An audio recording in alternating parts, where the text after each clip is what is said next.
नमस्कार दोस्तों, आज हम बात करेंगे कि क्यों चुनाव के नतीजे आने से पहले ही नरेंद्र मोदी का चुनाव जीतना तय था। क्यों ये इलेक्शन के रिज़ल्ट आने से पहले ही ये डिसाइडेड था कि अगले प्रधानमंत्री की पोस्ट पे नरेंद्र मोदी ही जाएंगे। बहुत ही सिंपल है दोस्तों, अगर आप नरेंद्र मोदी जी और इनके जो ऑपोजिशन में लीडर्स हैं राहुल गांधी जी और अरविंद केजरीवाल जी, अगर आप इनकी ज़िंदगी में झांक के देखेंगे तो आपको भी ये पता लग जाता कि मोदी जी ही क्लियर विनर निकल के आएंगे। अब देखिए, जो नरेंद्र मोदी जी हैं उनकी ज़िंदगी की शुरुआत कहाँ से हुई? बिल्कुल सड़क के ऊपर। उनके पिताजी की एक चाय की ठेले की दुकान थी और उसी चाय की ठेले की दुकान में 8 साल की उम्र से नरेंद्र मोदी जी ने चाय बेचना शुरू किया। यहाँ से अपनी ज़िंदगी की शुरुआत करते हुए बिल्कुल ग्राउंड से आगे चल के वो आरएसएस के प्रचारक बने, फिर चलते चलते मेहनत करते करते आगे जाके एक लीडर बने, फिर करते करते चीफ मिनिस्टर बने और फिर आगे जाके एक दिन वो प्रधानमंत्री बने। तो अब ये इस तरफ वो इंसान है जिसने बिल्कुल सड़क से अपनी ज़िंदगी की शुरुआत करी और एक एक कदम ऊपर चलते हुए बिल्कुल महलों तक पहुंचा।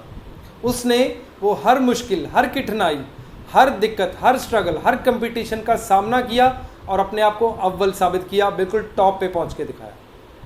और अब इनके जो ऑपोजिशन में लोग हैं राहुल गांधी जी, वो पैदा ही महलों में हुए। जब वो पैदा हुए तो उनके पिताजी एक प्रधानमंत्री थे, तो वो ऑलरेडी एक प्रधानमंत्री के बेटे के रूप में महलों में एसी रूम में उनकी पैदाइश हुई। एक ऐसा इंसान जिसने सड़क पे एक आम इंसान कैसे धक्के खाता है, क्या उसकी स्ट्रगल है, वो जीवन कभी नहीं जिया। अरविंद केजरीवाल जी की बात करें, उनके पिताजी एक इलेक्ट्रिकल इंजीनियर थे। महलों में तो नहीं कह सकते पर एक सर्टन लेवल पे ज़रूर थे।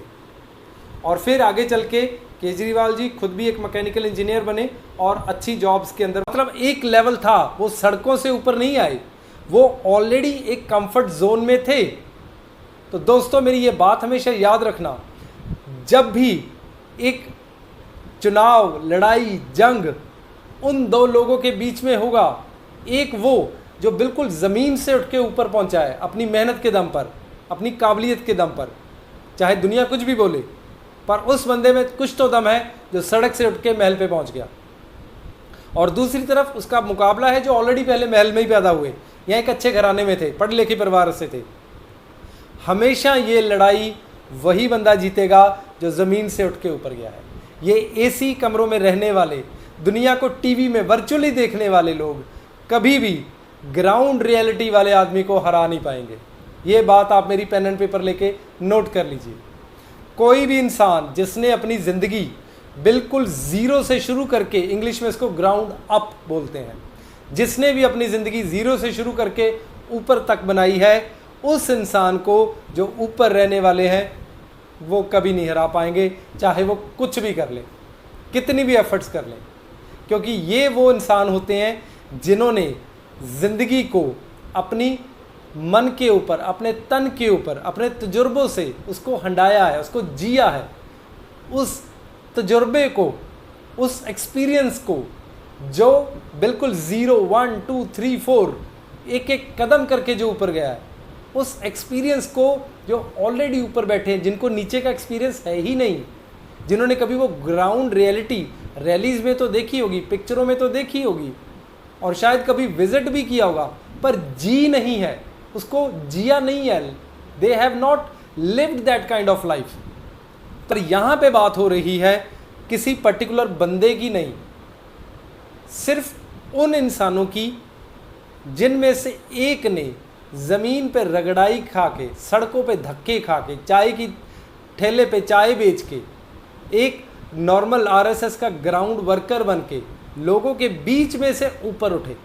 वो ये बात हमेशा याद रखिए कि जो बंदा अपनी ज़िंदगी की लड़ाई एक तलवार मैदान में डालता ही नहीं है, उसकी तलवार हमेशा ही बाहर है, वो हमेशा ज़िंदगी की संघर्ष को लड़ने के लिए खुशी से तैयार है, वो ऐसे मोदी जी जैसे इंसानों को कभी हरा नहीं पाएंगे।